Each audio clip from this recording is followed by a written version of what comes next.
Welcome to hot and sour kitchen. ഇന്ന് നമുക്ക് എളുപ്പത്തിലൊരു sandwich ഉണ്ടാക്കിയാലോ. കുഞ്ഞുങ്ങൾക്കൊക്കെ പെട്ടെന്ന് സ്കൂളിൽ കൊടുത്തു വിടാൻ പറ്റുന്നൊരു സാൻഡ്വിച്ചാണ്.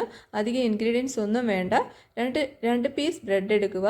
അതിലോട്ട് ക്യാരറ്റ്, കുക്കുംബർ ചെറുതായിട്ട് ഗ്രേറ്റ് ചെയ്തത് ചെറുതായിട്ട് അരിഞ്ഞെടുത്താലും മതി. പിന്നെ അതിലോട്ട് നമുക്ക് 1 ടേബിൾ സ്പൂൺ മയണൈസ് ആഡ് ചെയ്യുക, 1/2 ടീസ്പൂൺ ഷുഗർ ആഡ് ചെയ്യുക, 1 ടീസ്പൂൺ യോഗേർട്ട് ആഡ് ചെയ്യുക. നല്ലതായിട്ട് മിക്സ് ചെയ്യുക. ഇതിലോട്ട് നമുക്ക് വേണമെങ്കിൽ ചിക്കൻ വേവിച്ചിട്ട് മിക്സ് ചെയ്ത ചിക്കൻ സാൻഡ്വിച്ചായി, അതൊന്നും കൂടെ ടേസ്റ്റാണ്. ഇനി നമുക്ക് മിക്സ് ചെയ്ത ഈ വെജിറ്റബിൾ എല്ലാം നമുക്കൊരു ബ്രെഡിലോട്ട് നല്ലതായിട്ട് തേച്ച് കൊടുക്കുക. വേണമെങ്കിൽ ചൂടാക്കി യൂസ് ചെയ്യാം, ചൂടാക്കാതെയും യൂസ് ചെയ്യാം. കുഞ്ഞുങ്ങൾക്കൊക്കെ വളരെ ഇഷ്ടമാവുന്ന നല്ലൊരു സാൻഡ്വിച്ചാണ്. സ്കൂളിലൊക്കെ പെട്ടെന്ന് കൊടുത്തു വിടാൻ പറ്റുന്നതാണ്.